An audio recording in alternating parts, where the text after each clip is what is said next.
మంచిర్యాల జిల్లాలోని ప్రధాన వార్తలను చూస్తే మంచిర్యాల మున్సిపాలిటీ అధికారుల అత్యుత్సాహం పట్ల విమర్శలు వ్యక్తమవుతున్నాయి.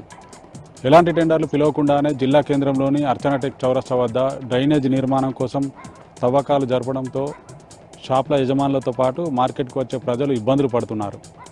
డ్రైనేజ్ నిర్మాణం కోసం తవ్విన కందకాలను పరిశీలించారు మాజీ ఎమ్మెల్యే దివాకర్ రావు. ఎమ్మెల్యే ప్రేమ్ సాగర్ రావు తనకు ఓట్లు వేయలేదనే కక్షతోనే మార్కెట్ ఏరియాలో రోడ్డు వెడల్పు పేరుతో షాపులను కూల్చివేస్తున్నారని, ఎలాంటి టెండర్లు పిలవకుండానే డ్రైనేజ్ నిర్మాణం చేపట్టారని మాజీ ఎమ్మెల్యే దివాకర్ రావు ఆగ్రహం వ్యక్తం చేశారు. మంచిర్యాల జిల్లాలోని మిగతా వార్తలను చూస్తే బెల్లంపల్లి పట్టణంలోని సింగరేణి ఏరియా ఆసుపత్రిలో అగ్ని ప్రమాదం చోటు చేసుకుంది. వైద్యులుండే ప్రత్యేక గదిలో విద్యుత్ షాక్ సర్క్యూట్తో మంటలు చెలరేగి ఫర్నిచర్ దగ్ధమైంది. సకాలంలో ఫైర్ సిబ్బంది వచ్చి మంటలను ఆర్పివేశారు. విద్యుత్ షాక్ సర్క్యూట్ జరిగినప్పుడు గదిలో ఎవరూ లేకపోవడంతో ప్రాణాపాయం తప్పింది. కొమరంభీం ఆసిఫాబాద్ జిల్లా ప్రధాన వార్త కనుక చూసినట్లయితే కాగజ్నగర్ పట్టణంలో బాలల దినోత్సవాన్ని ఘనంగా జరుపుకున్నారు.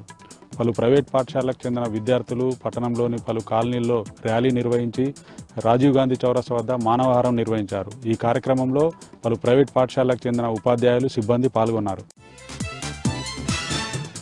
కొమరంభీం ఆసిఫాబాద్ జిల్లా మరొక ప్రధాన వార్త కనుక చూసినట్లయితే గత నెల 30న వాంకిడి ప్రభుత్వ గిరిజన బాలికల ఆశ్రమ పాఠశాలలో ఫుడ్ పాయిజన్ ఘటనకు సంబంధించి విద్యార్థి సంఘాలు, ఆదివాసీ సంఘాల ఆందోళనతో అధికారులు దిగివచ్చారు.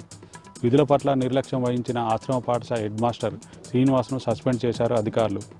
ఈ ఫుడ్ పాయిజన్ ఘటనలో ఇప్పటికే ఏఎన్ఎం స్రవంతి, కుక్ హరికిషన్తో పాటు మరో 2 గురుకుల సిబ్బందిని బదిలీ చేశారు అధికారులు.